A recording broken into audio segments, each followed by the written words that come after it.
Timeline of events on a specific day.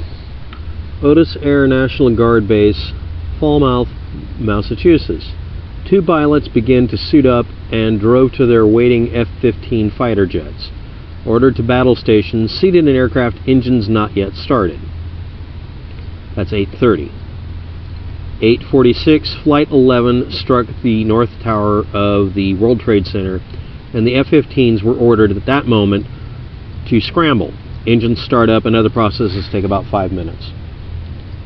8:53, radar confirmed they were airborne, but military commanders were uncertain where to send the fighters, so a decision was made to send the Otis fighters south of Long Island rather than straight into New York City, as originally ordered by Major Nasepane of NEADS, who wanted to direct the fighters over Manhattan, but Boston Center controllers were still tracking Flight 11 as a primary target for some reason, and were unable to communicate its location to NEADS by phone.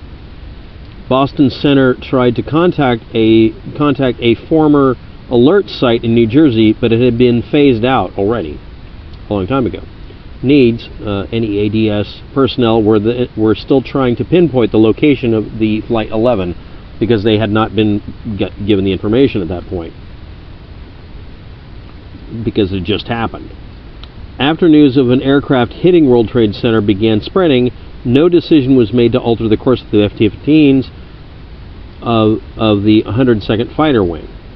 Lieutenant Colonel Timothy Duff and his wingman Major Daniel Nash decided to use their F-15s afterburners and fly supersonically to get to where they needed to go, so they'd have some time to maybe do something useful. When United Airlines Flight 175 smashed into the World Trade Center South Tower, the F-15s were just south of Long Island's FAA air controllers, fearing collisions with civilian aircraft that were still being ordered out of the area, told NEADS to hold off, and the fighters were then ordered into a holding pattern in a military-controlled airspace off the coast of Long Island, where they remained from 9:09 a.m. to 9:13. There we go. The Otis Air fighters were directed back towards Manhattan, where they arrived at 9:25 and established air combat patrol after the airspace was cleared of civilian flights, obviously after anything had been done. They were ordered off location by FAA under FAA rules. That is their story, and they're sticking to it. The idea that NORAD ordered them someplace or whatever would have to be based on someone intercepting a recording of them being told to do that, which would have been something someone could just literally pick up. These are secret channels or whatever, but somebody must have heard that, right? There must be a recording of this. Now, the reason I'm making this video, I'm asking someone to provide proof that that was actually done by NORAD, because I get a lot of hot air and a lot of static out of people when I try to ask this question. If anybody's curious, it's been more than 10 years since this occurrence, and I'm still not getting people giving me this information. They just yell or say, they evade the question. And if you have a source for this, such as recordings, that would be handy. The trouble is that none of the recordings have been found by other people, and also by myself in the past, to back up anything but what I just said. Because it hasn't. The X number of pages that are hidden confirming that some country actually is directly responsible for the attacks doesn't change what was said by the pilots or what they were told. And the assertion, NORAD ordered them off because it's all a planned attack, doesn't make any sense at all, because a pilot told to not go there because we're trying to attack the World Trade Center, that doesn't make any sense. And it's almost that stupid to say it. But okay, if somebody wants to make that assertion, where is the basis for this rather outlandish and necessarily proof required assertion that they were ordered to not engage? They were effectively ordered not to engage because they honestly, the first impact, people assumed it was some sort of accident. The second impact happened, that removed all doubt, but by then it was done.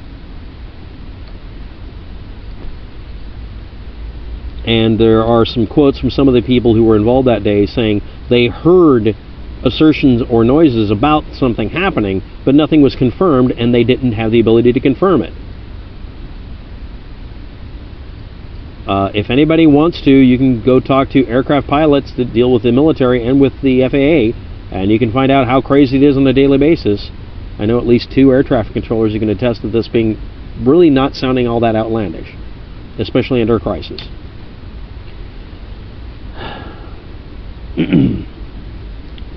Next. Had Flight 93 made it to Washington, D.C. or gotten any further? Or gone somewhere else? Air National Guard pilots Lieutenant Colonel Mark H. Sasselville and Lieutenant Heather Lucky Penny were stated they were prepared to ram their F-16 fighters into it, perhaps giving their lives in the process because they were aloft but they were unarmed, and they were the closest things that could have engaged. Post-Cold War procedures caused 9/11 to be like that, if you want to blame something. We had stopped being on alert 24/7. We had stopped being Cuban Missile Crisis based. We weren't assuming that we were going to be attacked by this method in general. And if you want to, you can contact lots and lots of other people who were in the military at the time. Did they really believe that somebody was going to do a suicide attack by hijacking an airplane, which always ended up with somebody landing in an airport and demanding money to leave, to give up their hostages? Because that's a hostage situation. They're bartering tools that would turn into literally just ramming them into buildings. Obviously, after this, all of our procedures changed. We changed from Cold War to not Cold War to post-9/11 readiness, which, if you haven't noticed, hasn't really benefited us much, in my opinion, but okay. But again, does someone have a compelling reason to say NORAD ordered them off into an area that would make them less useful from our armchair military perspective versus what would actually happen that day? I mean, what exactly were they supposed to do? And were these aircraft actually armed in such a way that they could have done anything about a plane that would have been able to enter a populated area and hit someplace? Anyway, you can look up this information. It's the U.S. military response during September 11th attacks. The Wikipedia article is what I use for the basis, and then I track stuff down. This is as good a timeline as I can find. It's actually sourced from a couple of other sources. If you have something to add to this, like the radio broadcasts at the time, not cut and paste in some YouTube video where someone is mixing and matching things and refusing to provide authentication, a real timeline of events with audio recordings of the radio traffic that day in timing that shows something different than this. And this is a thumbnail sketch, not people looking for little details to continually scream about while ignoring these points. Real rebuttal or confirmation of this, please. I'm one of a couple of 100 people that made a really large project of collecting every bit of data when it became available, because we all know that the information is just going to get kind of tilled under after a time.